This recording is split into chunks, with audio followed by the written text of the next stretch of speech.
Hi, everyone. This is the 50 States Highpointing podcast and YouTube channel. What started off as a project for a communications class has turned into something that I actually love doing. I have the privilege of providing the platform for people to talk about the extraordinary things they do in the outdoors. Highpointing is the challenge of reaching the highest elevation in each of the 50 states. Highpointers don't get paid for their hobby. No one is sponsored by an outdoor company, and people fit this challenge into their everyday lives that also include careers and family. I found through these interviews that people who attempt this challenge are incredible and genuinely enjoy talking about their experiences. If you consider yourself a Highpointer and you want to share your story on this podcast or interview, please send me an email at 50stateshighpointingpodcast@gmail.com. It has been a pleasure speaking with every Highpointer. I hope you enjoy.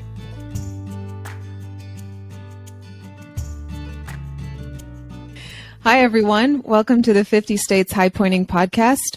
I'm your host, Lauren, and the Highpointer we're speaking with today is Dan from Indiana.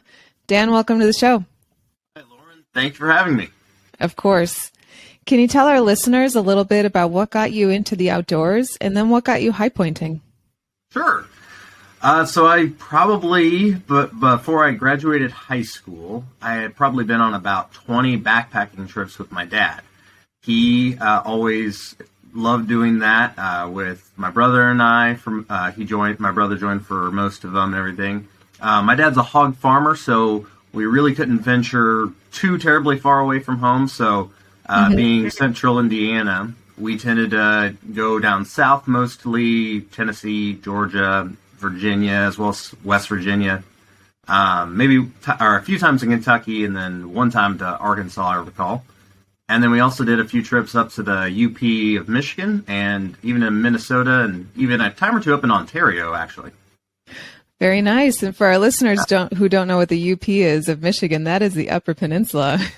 Yeah, probably one of my favorite memories. I very vaguely remember it. My dad tells a story that I was about 6 years old, and I was just, one day we were getting up and hiking, and I was just complaining, "Dad, my feet are hurting. My feet are hurting." And I just wouldn't stop, and we probably got about a mile in, and I just broke down crying, and he stopped. He's like, "What's wrong?" And he looked down, and I had put my shoes on the wrong feet, and I had hiked about a mile doing that. So, but lots of great memories there for sure. But I really didn't get into highpointing until 2018. So I'm a third grade teacher here in Indiana, so I'm always working some kind of summer job, sometimes lately it's been summer school for me. And summer 2018, I actually worked 2 summer school jobs back to back. I was moving apartments, so I was in between where I was staying and living with my brother and his family for just a few weeks.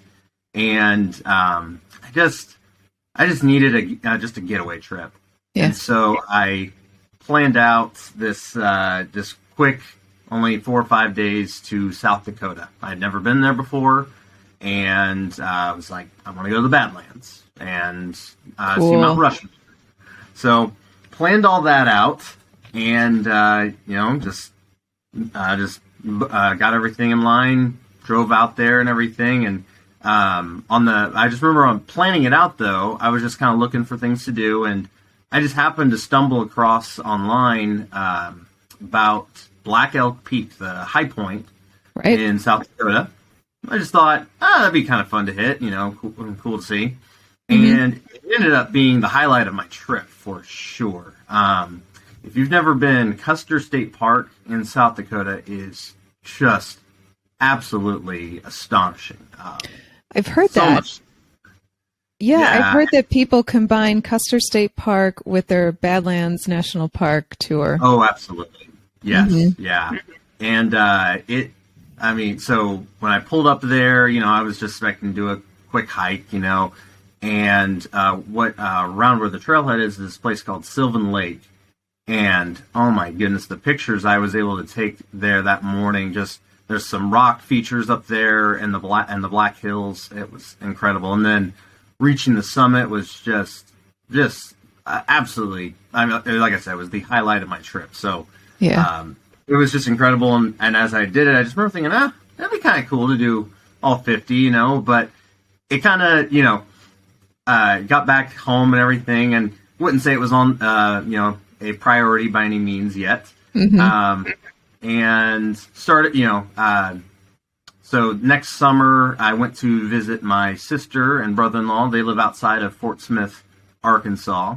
So I planned it out so I would just hit, Missouri and Arkansas while I was down there. But it really wasn't until all things COVID that I was spurred into kind of pursuing the high points more aggressively, I guess. Yeah. One of my good friends from my church, he invited me and to join his family at where they were staying in a cabin outside of the Smoky Mountains, and so they were planning to go into the national park there. And I, it was late May 2020. I had literally nowhere else to be, so I went ahead and went down there and kind of convinced them to go ahead and go to Klingman's Dome there, and it was a beautiful view for sure, and did a few other things in the park there.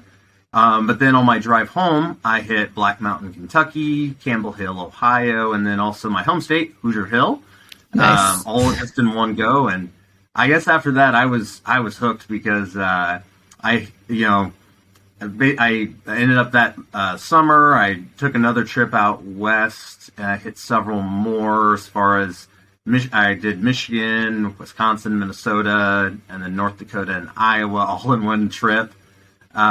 Several and lots of other things along the way, as far as either national parks.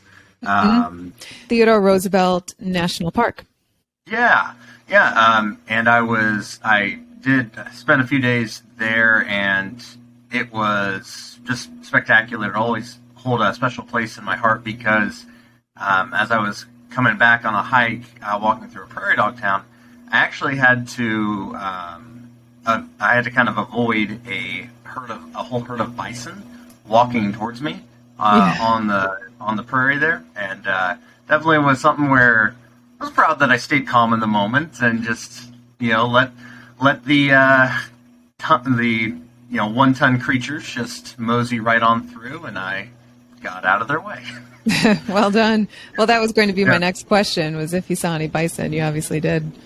Yeah, but ever since then, as far as once I had hit several high points, it just became something where with teaching, I have a few breaks built in during the school year to where if I had a few days, I was getting away and loved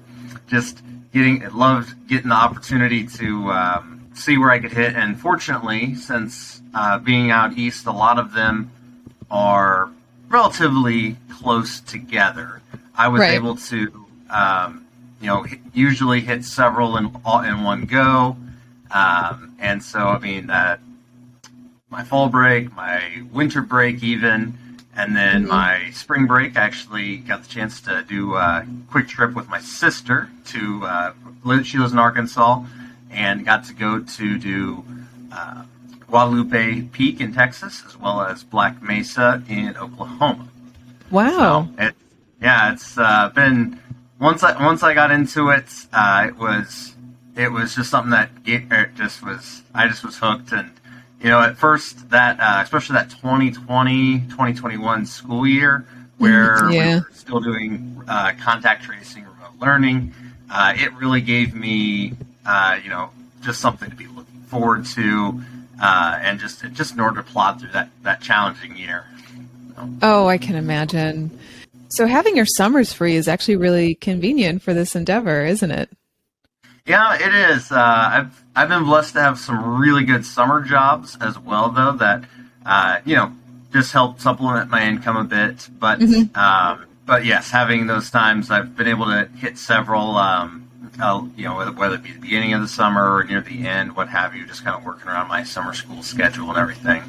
But yeah, it definitely is very, very convenient for that. Oh, that's perfect. So how many have you done so far? So I have, after doing Mount Washington in New Hampshire this past October, I have hit 38 of the 50. That's not bad. Yeah. That's pretty good. Yeah. I should be at 40, but a few things didn't work out in Arizona and then in Maine, unfortunately. But a little bit of weather issues with both of those. Really? What was the weather issue in Arizona? Well, this was me being a bit bullheaded and a little bit more optimistic than I should have been. I attempted to do that in March of last year over my spring break, and as soon as I got out here, I'm checking the forecast, or I got out to Arizona, I'm checking the forecast, and the San Francisco range is just, I thought, oh, it's far enough south. Surely it'll be not too bad in March, but nope, I got about 8 inches of snow the day I arrived in Flagstaff, and I talked to a ranger, and he said, yeah, before the snow, there were climbers last week who turned back, and they were reporting waist-deep snow on the mountain. I'm just like, wow. I am not prepared for that. So. Yeah, a lot of people don't expect Arizona to be the conditions that it is. I mean, the Arizona Highpoint, but Flagstaff is actually 7,000 feet in elevation. Yep. So you're not in the desert. Nope. There's a website that I like to visit for weather information. It's called mountain-forecast.com. And I've seen some things from that as well, yeah. Yeah, it's very detailed. And, you can get everything. If it's that day, you can get like hourly information, or they give the temperature at different elevations. So you can see precipitation and then what the weather is going to be like on the summit that day. So that's always helpful. So what happened at the main high point, Katahdin? Yeah, I got all the way up to Baxter State Park. I flew in to Portland, Maine. And from the moment I arrived on like a Thursday night and was planning to stay until Sunday morning before I was going to go to New Hampshire and hit Mount Washington. But from Thursday night until Saturday morning, it had literally rained nonstop while I was there. And I had my spot at the campsite and everything. And I made the mistake. I just wanted to go for a quick hike, and all my gear got soaked.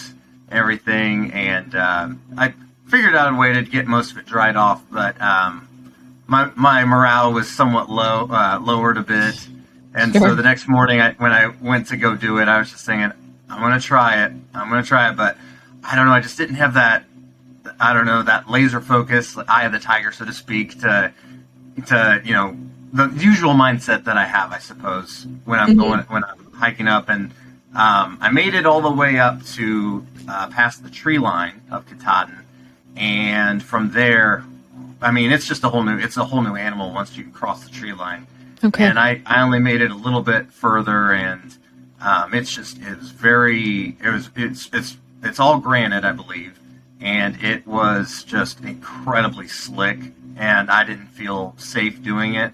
And as I was approaching it, I would say I probably came across 2 to 3 dozen other hikers who were turning back as well. Oh, okay. Because of it. About the only folks who were continuing on were through hikers, because they were reaching the end of the Appalachian Trail, so they were not going to be stopped no matter what. Oh wow! Well, it still sounds like an interesting experience. I mean, even seeing the through hikers finish their trail. Yeah, it really was. It's kind of funny. I'd stopped before the tree line and just took a quick break, and there were 2 through hikers there with me, and just kind of caught me off guard.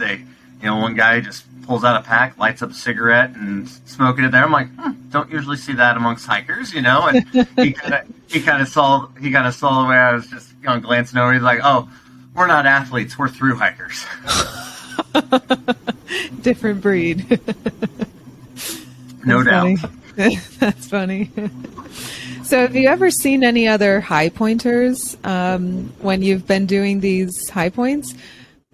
I've met a few folks. A couple stands out that I met at the summit of Mount Marcy in New York. The husband, couple probably in their 60s, I would imagine. The husband said that Marcy was his 39th high point, and the wife said that it was his 31st. So pretty cool getting to meet someone. At that point, they were ahead of me in my journey, but pretty cool getting to just see them, and chat with them about it and everything. Can you tell us some of your most memorable moments on High Points?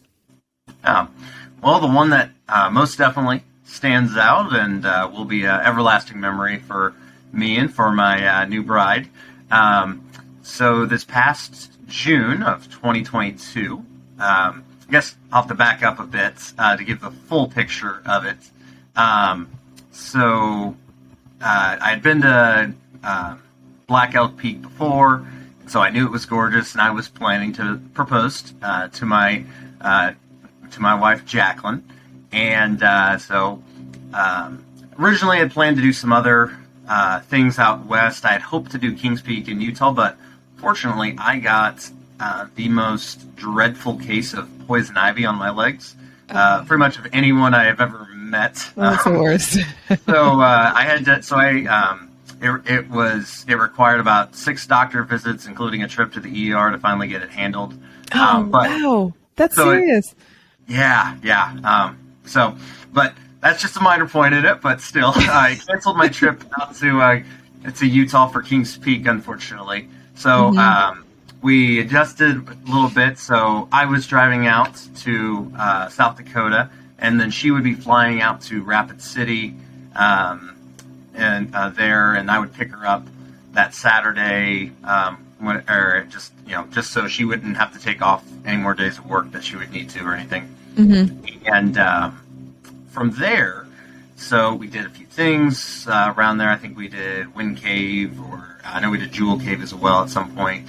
That when I first got out there, I went back up on Black Elk Peak, kind of scouted it out, and kind of planned where I would be proposing and everything. Yeah. Friday afternoon. So then, picked her up and did everything that we want to do on Saturday, but then planned to hike it up on Sunday. So it was an absolutely beautiful day, great weather, and and I thought ahead, and I knew that I would want someone to take pictures for us, but I didn't know how I'd be able to hand off my phone to someone without raising some suspicion there. So I typed out a message on my phone, then had it in the notes department, just handed it off to a couple that was up there, and then up on Black Elk Peak there's a fire tower. So we had reached the platform, and there's there's a like kind of a basement area where you can come out and then go out to where more of the rock top surface is. I guess I'm not sure the exact term or whatever, but I literally on my phone the message said, "Hello, my name is Dan, and I'm about to propose to my girlfriend Jacqueline. Would you be willing to take some pictures using my phone? We're going to walk down below this fire tower, but we'll stay close. Take as many photos as you can. Here's $20 for your time. The unlock code is thank you." And then thank you. And so luckily I found a couple there who they were I think the wife, she was very stunned at first when she read it. But she very graciously did so and everything. So I led my then girlfriend Jacqueline down there, and where I had kind of planned it out to be and everything. And so then I got down on one knee and popped the question. She said yes, and this wonderful couple, they not only took pictures on my phone, but the husband, he took full-on video and caught the whole thing, and then just really cool, getting the capturing the whole moment and everything, including a few folks at the end even cheering for us. So it was pretty special, for sure. Wow, that is so unique. Yeah, and it's just funny. I forget. I just did various places. I've just heard several people saying, "Oh yeah," or just through hiking and stuff. They're like, "Oh yeah, we got engaged on top of so and so," or a handful of either some other folks saying, "Oh yeah, we met someone who got proposed up on Black Elk Peak as well." So, oh my god, kind of a cool thing. Yeah. Oh, that is so special. So you knew that you had to take her somewhere special, and Black Elk Peak was that for you. Yes, yeah. It was. I mean, it kind of, definitely some sentimental value because it was my first high point, and Jacqueline's been super supportive of me on my journey to do as many of the high points as I can. And everything. She's gone along with me for several others as well. So. Oh, perfect! Wow. Well, I mean, that's number one for most memorable high points. No doubt. Can we go down from there? Another one that comes to mind for me was Mount Rogers in Virginia. Mm-hmm. And I did that one in December of 2020, actually.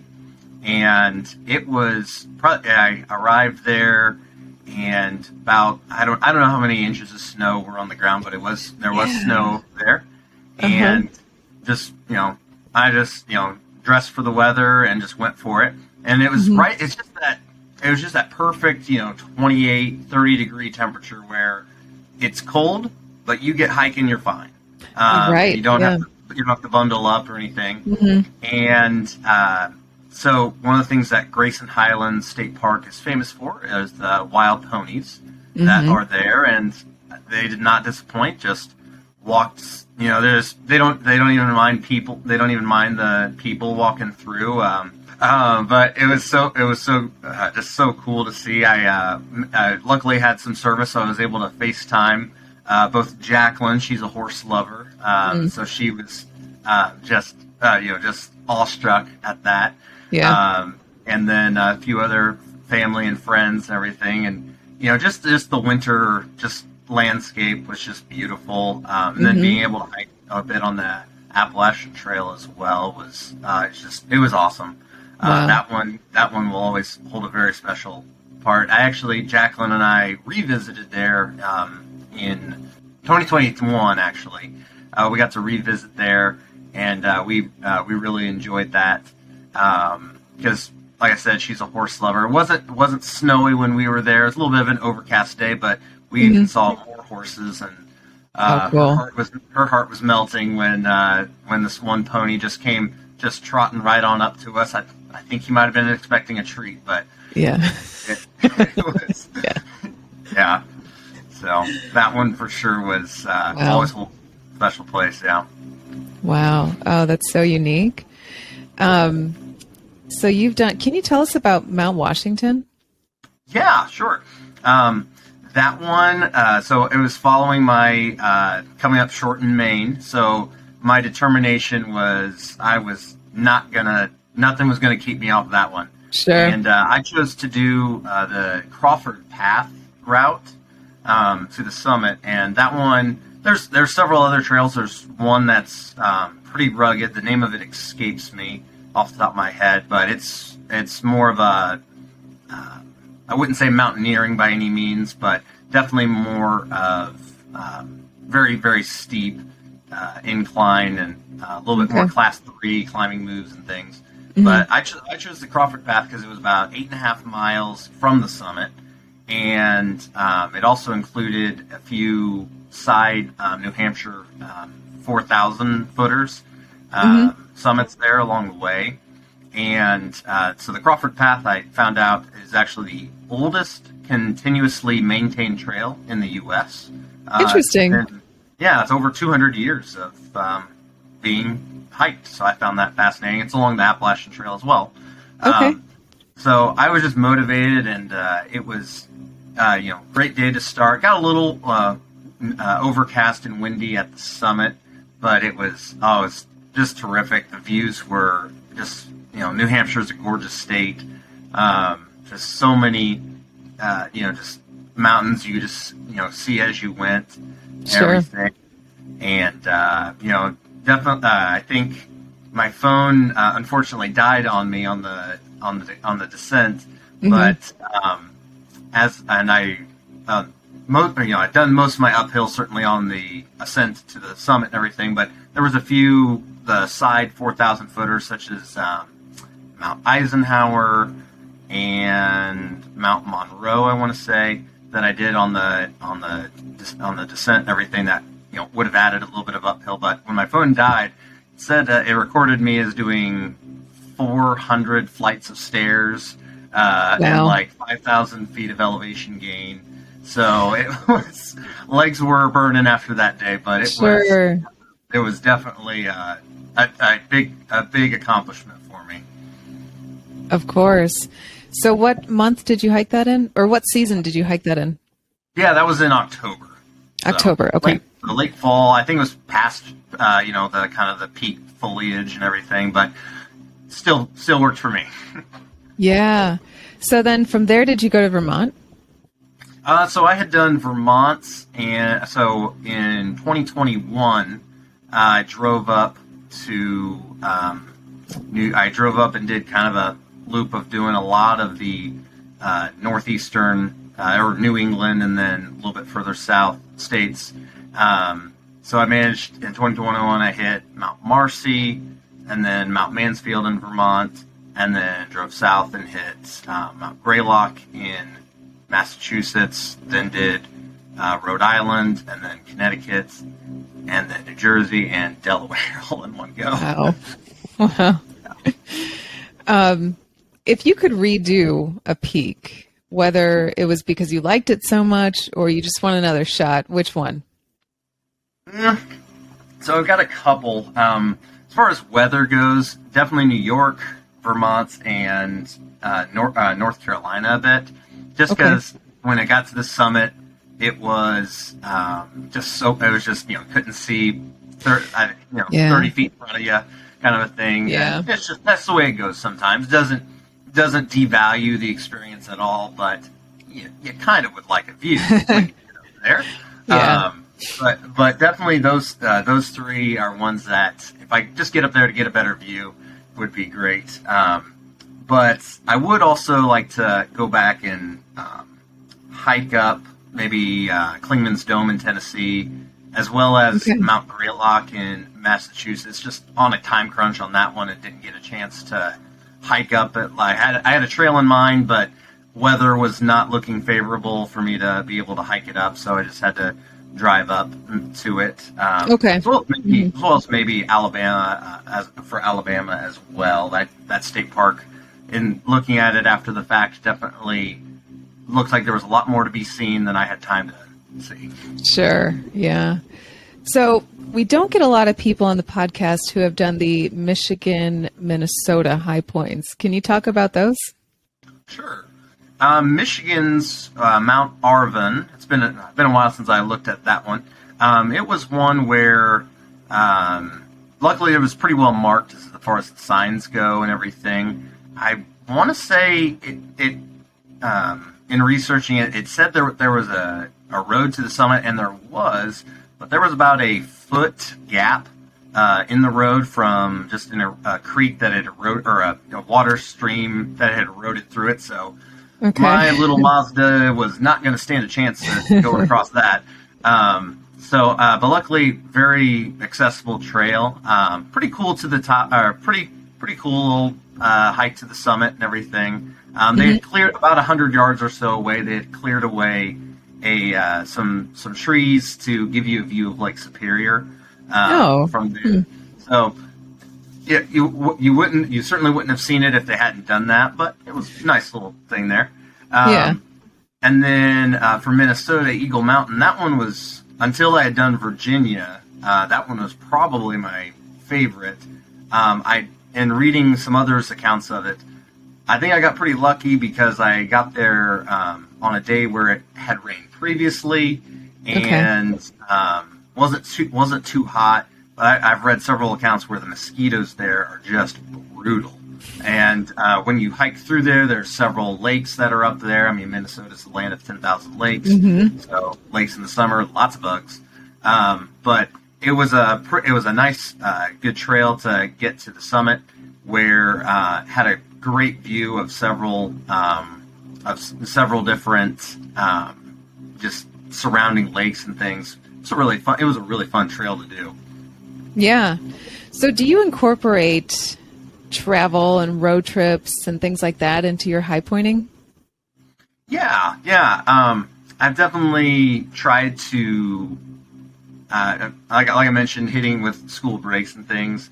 I try to visit different places along the way that I can, whether that be national monuments or national parks and things that are near there and stuff. But yeah, I mean, with the exception of Mount Washington, every place that or every state high point I've been to, I've driven to. Mount Washington and unfortunately Mount Katahdin I had flown out to, but everywhere else I've driven to. So I think probably the best metric I can give is when I got to go down and visit my friend at when I did Klingman's Dome the first time.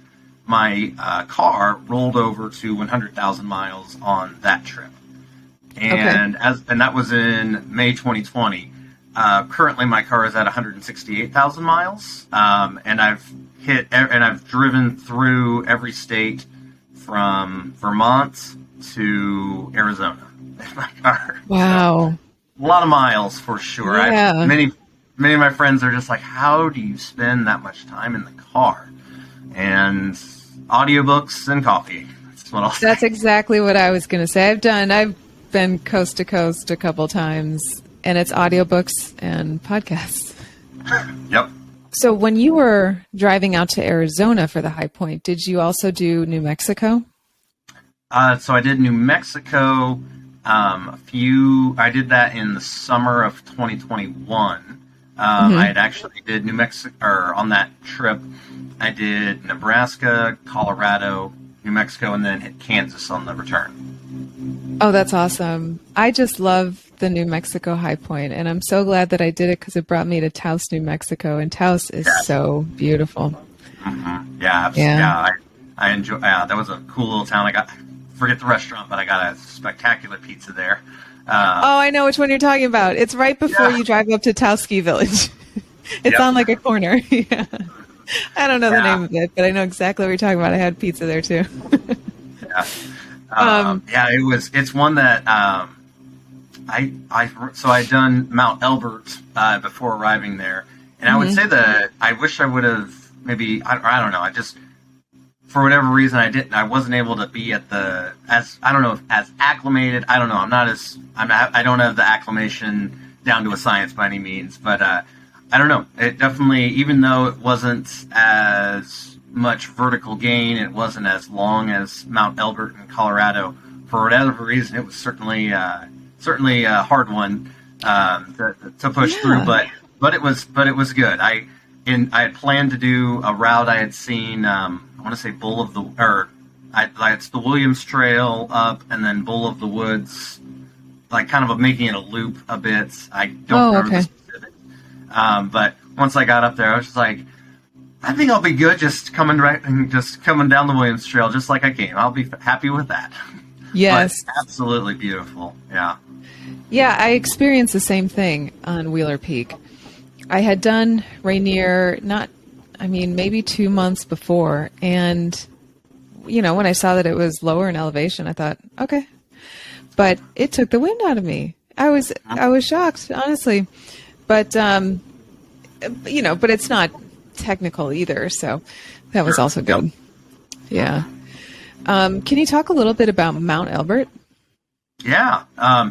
It was one where my dad was very nervous for me going and doing it just because prior to that trip I had never been to Colorado before, so I had never been at elevation or anything. Mm-hmm. So in preparation for it, I went and spent 5 days in Rocky Mountain National Park. Beautiful. Hiking around there, doing, just kind of seeing how my body would be feeling at elevation and everything. And I really never, I don't know, just talking to different people and stuff. And so many people are just like, oh, you're, just, you'll feel it and you won't know exactly. And I never experienced it while at Rocky Mountain. And fortunately I came across a guy who, just making small talk and found out he was doing the Colorado 14ers. Okay. And so I told him I planned to go to Mount Elbert, and he goes, okay, yeah. He's like, what? And he kind of just found out what I had done and stuff. And he's like, yeah. He's like, he found out my plan for how I had been trying to stay at elevation and things. And he's like, oh yeah, you'll be fine. He's like, once you get past 13,000 feet, everybody has to stop and take the brakes. You're going to be gassed, every 50 feet, but you just stop, you catch your breath, you keep going. And I'm really, really thankful I came across that guy to give me those words of encouragement and wisdom, just because as I made my way up Elbert's, the trail, it's certainly, not technical at all. It just following the trail. But, once you get past that certain elevation, just not the oxygen you're accustomed to, and just having to just slow down and just, it definitely mentally was more of a challenge than it really was physically for me, just because just having to accept that, okay, I don't have to, race up to the top here. I am okay with catching my breath, doing that. And, I have this one memory just of, just slowing down, breathing, just kind of catching my breath and everything. And for whatever reason, the U.S. soccer chant, the "I believe that we will win," for whatever reason, that chant just popped into my mind, and I just was like catching my breath and just kind of started saying it to myself a little bit, and just like, I believe, and pushed through and managed to reach the summit. And probably it was just one of the most humbling things shortly after there is, as soon as I get up there, I'm bundled up, and it's probably about 20 degrees at the summit, but absolutely beautiful day.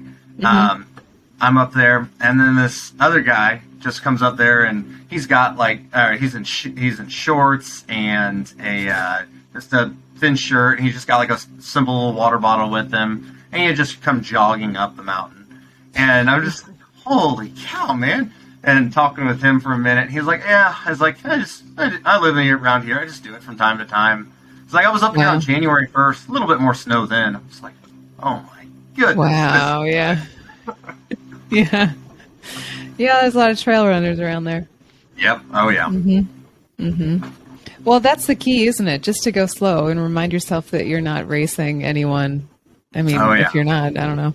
But I've had that on high points where it's just me. And for whatever reason, I'm like, go, go, go. And then I get out of breath and I'm like, why? No one's standing at the top or the trailhead with a stopwatch, And I think it's all about just slowing down and catching your breath, no matter how many times you have to do it. Yep, absolutely. What do you think your next high point will be? So, unless I get something on my spring break, which doesn't really seem likely, the ones I have left to do are all pretty far, either out west where there's going to still be snow and things in March, and then Maine's the only one I have left on the east coast.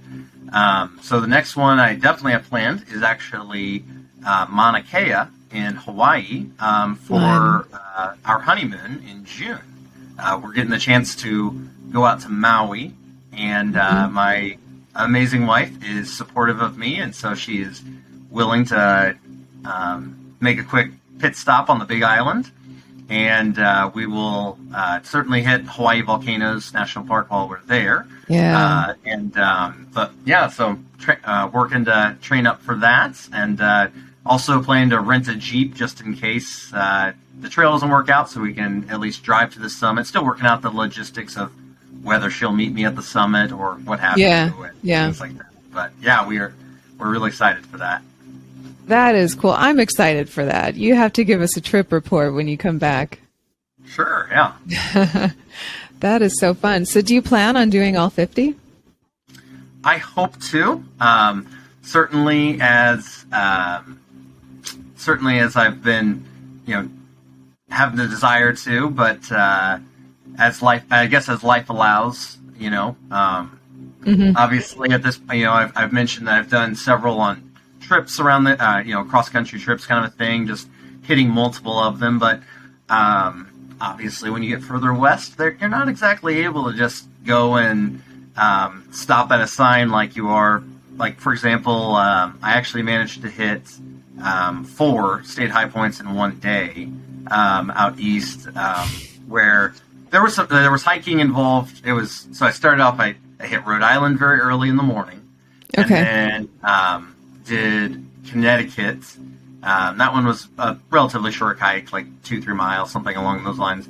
And then New Jersey, also another short hike in that range. And then drove and hit Delaware, which Delaware, the most pedestrian one, pun intended, because I had to cross the street from a neighborhood to get to it. So it was it was a little anticlimactic, but hey, I've been there. Yes. Wow. Oh, that's fun. Yeah, there are definitely some more logistics involved in the West Coast high peaks, but I have to finish them too. Yeah, and I definitely, as far as the big one, Denali, I mean, I would love to say, I would say I have the desire, no doubt about that, but obviously I'm going to need some prerequisite climbs in order to adequately prepare for that one, and at this time I haven't gotten those climbs in, but I certainly hope to be able to do that. For sure. Well, when I did Rainier, I went with a guide company, and they taught you everything that you need to know for that climb. So glacier skills, they teach you how to self-arrest, all that stuff. So a lot of people think like, oh, I have to have that experience before I climb Rainier. You have to be in shape, but they teach you that stuff. And I think that is probably a qualifier for Denali. So when you tell your family and friends that you go highpointing, what do they say? I mean, once they find out, what it is and everything, I think the most common one I get is, well, what's the high point of Indiana? And Hoosier Hill is as probably as Indiana's a good state, but it's about as boring as you can imagine as far as the high point and everything. I took a video of it where basically, I mean, I just showed them this is where I parked my car. Notice the cornfields, and here's the long trail, and we're here. And so a lot of people are curious about that one. And then they find out which ones and everything. I think a lot of times folks tend to just think, oh wow, this is just such a brave, daring thing. But really and truly, I mean, there's yes, as you get further along in it, you're going to have to develop some skills to reach some of the peaks and things. Mm-hmm. I mean, Montana, Wyoming, those are no jokes. And then obviously you mentioned Rainier and Mount Hood. There's definitely some technical skills involved on those ones. But I mean, so many people can do so many of them for sure. Yes. Yeah. And one of my friends recently kind of asked me kind of a surprisingly profound question. They just asked, what do you think about when you're hiking? Oh, and yeah. I hadn't really considered it, and I would say, my answer was, on the way up, I'm just, I'm focused in on the goal of summiting. I'm thinking about, where am I at with my water? Where am I at with, time frame of what I was anticipating? Obviously doing my best to enjoy the journey as I'm going up, and stopping for pictures as time allows and things. But then, once you summit, the way down, I was very lucky I had service when I was on my descent of Mount Elbert, because I was talking to one of my good friends for just a few minutes. And he said, well, hey, stay focused, because as you go down, I mean, you don't want to lose focus and take a wrong step and something bad happen. And I mean, it's so true, because I don't know, it's taken me years, but I've been able to mentally train myself to enjoy the uphill more than the downhill. And I think it's just because for one thing, my knees are always hurting more as I'm going downhill. Exactly. But then I feel so much more in control of my momentum going uphill, whereas downhill, I mean, I'd probably one of the things on Mount Washington that slowed me down to a snail's pace on the descent was it had just some afternoon rain came through, nothing heavy, but it just made the rocks slick. So I really had to slow down to a safe pace to where I was able to, not be slipping off a rock or anything. And if it wasn't for my trekking poles, I definitely might have wiped out a time or two. Yes. Well, that's a good point, because when you go uphill, that's really, in my experience, what you train to do when you climb, when you train to climb a mountain. I think I've told this story before on the podcast, but when I trained for Rainier, I was coming from central North Carolina. There are not a lot of hills. I could have probably driven 4 hours to Western Carolina and got some hills, Blue Ridge Mountains, but I didn't. And I just used a Stairmaster and treadmill on an incline. And I was very confident because of those workouts. But when I had to go down the mountain, that was not good. So, yes, I completely agree. And that's a very interesting point that you make about the controlled momentum that you have when you ascend. And nobody ever really talks about the descent. Even when you go through like an expedition plan, it's like, all right, the summit morning, we're going to wake up this time, and this is the route that we're going to do. And then there's all these details. And then when you come down, it's just like, yeah, and then we'll just go to the base. And just like you're just going to be there. Yes, yeah. And in my experience, every time that there's been just a terrible moment of mountaineering, it has always been on the descent.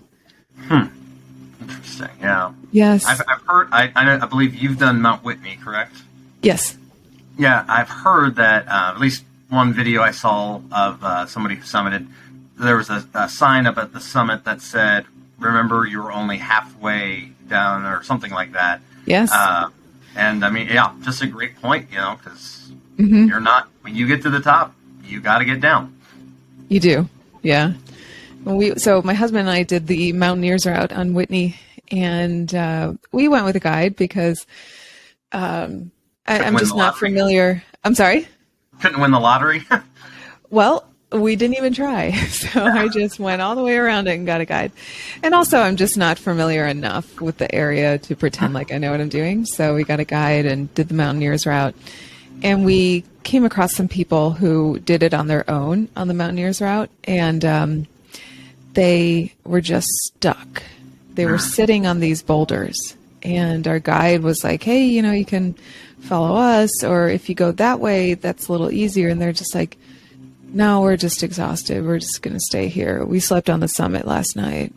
And we were like, are you kidding?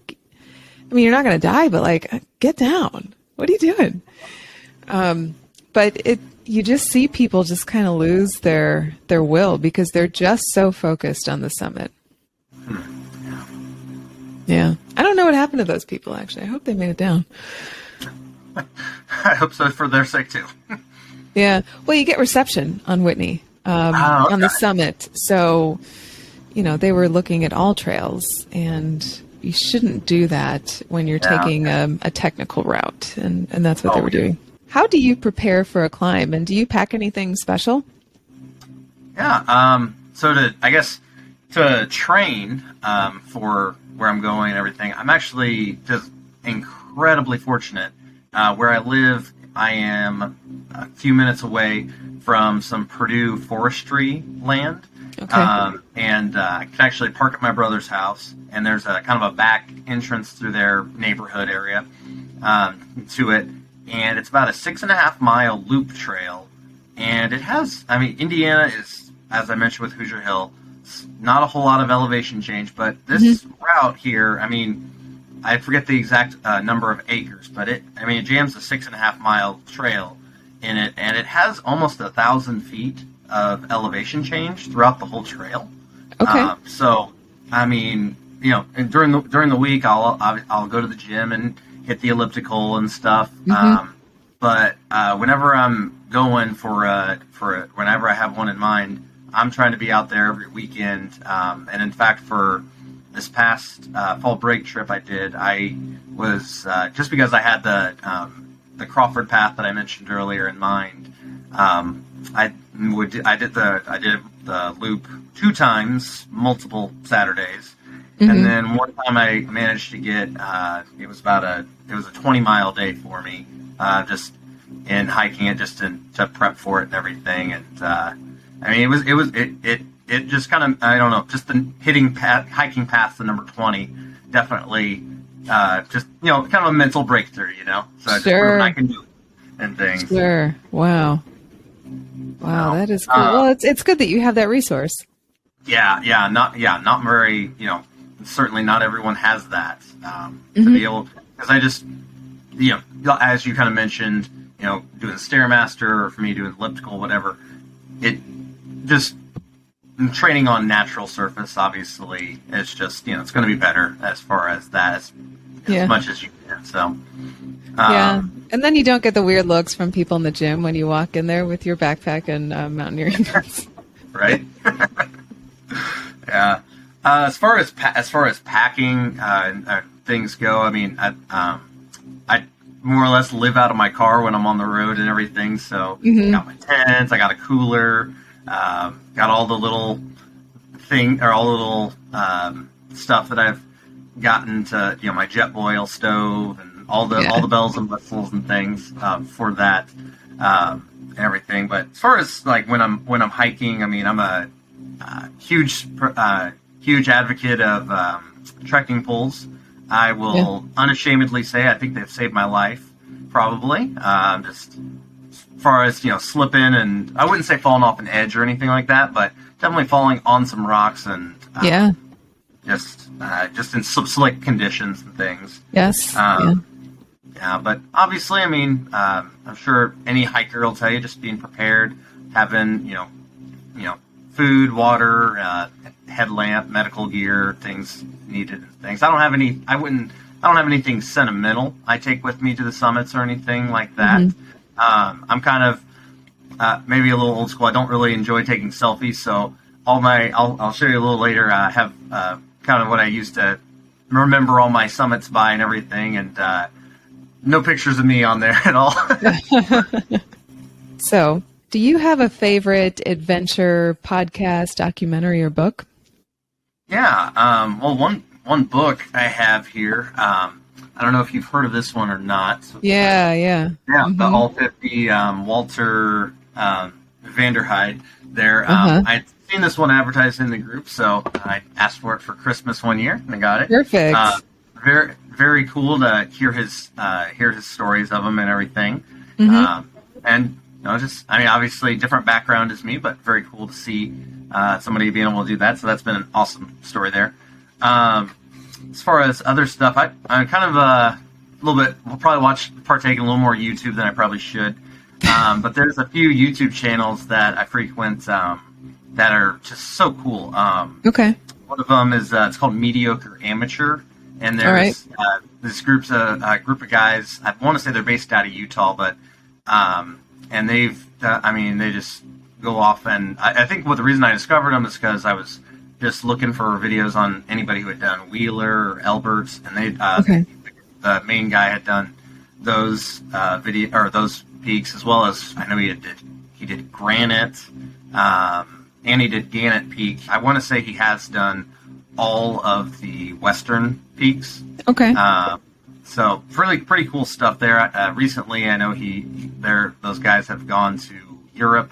I know they did I want to say they did Mont Blanc, as well as the Matterhorn as well. And then a few South America too. So really cool one, pretty well produced. Another one is America's Parks. That one is mostly national park focused. It's a really fun, insightful one with a lot of good information for if you're ever going to those places and things. I definitely preview those, and if I'm ever going places like that. Another one that is very no frills. It's almost as if he just tucks his phone in his pocket or something as he's rowing. But it's called For Your Success. Okay. It's FOOR. And he's I think his name is Dr. Brandon Four. He just kind of, his slogan's like your favorite hiking professor. Yes. Yeah, I know him. Oh, I don't. Yeah. I mean, I know of his videos. Yeah. And oh my goodness, so he's done all the Colorado 14ers. Yeah. And it's just so a lot of times when I'm at the gym, on the elliptical or whatever, I'll put, his video or one of his videos up, and I'll just, it helps. I don't know why. It helps me just, being able to see what the trail's looking like and everything like that. Obviously, he doesn't do all the high points or things, but he has done a lot of them, and Cool. really, really cool things there. I like those ones a lot. Nice. Oh, that's really cool.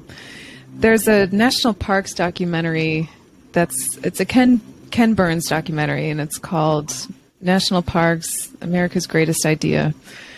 And I watched that over the holidays last year, and I'll never forget it, because after I finished that, I just had this feeling of like, I have to go to a national park and I can't wait. It has to be now.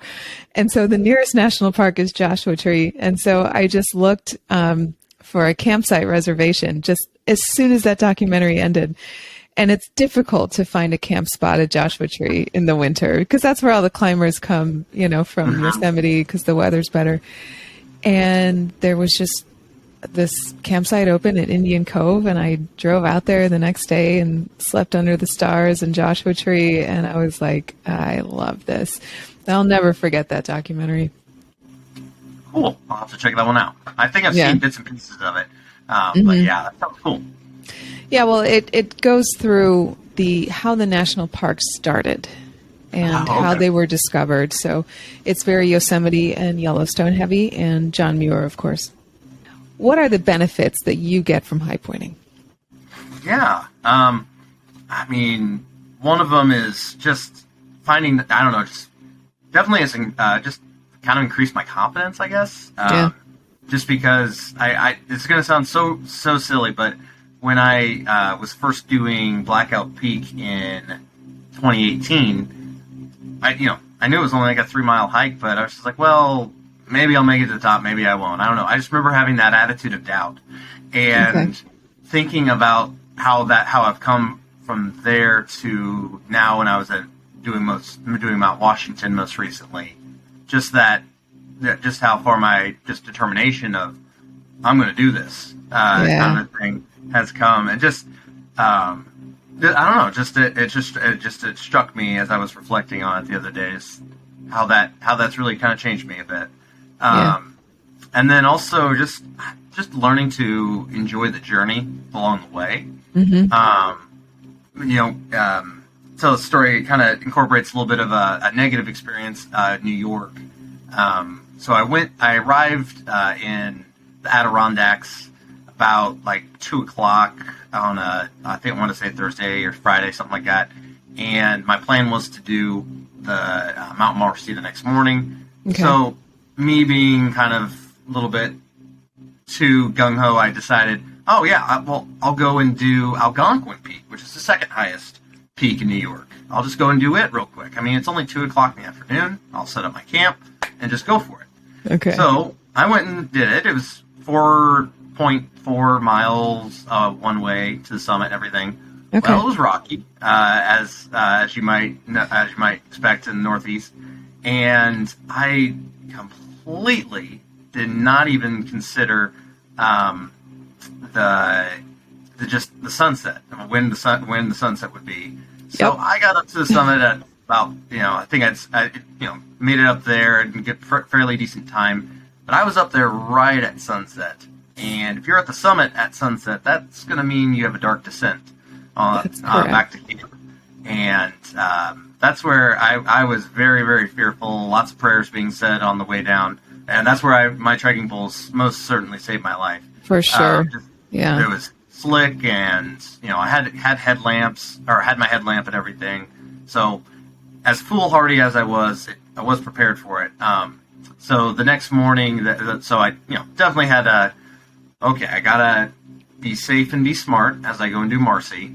And next morning I go and I'm making my way up, and I can just it was rainy off and on. It was overcast, and kind of like what I mentioned with how you want that view when you get to the summit. Yeah. Well, I at some point it just clicked to me. I'm like, you know what? As this, it's a slog. It was wet, it was muddy in spots, but this is fun. Like, I am out here doing what I really love to do. I may not get that view at the top, but this journey to it is just great. You know, this is what I trained for. This is what I want.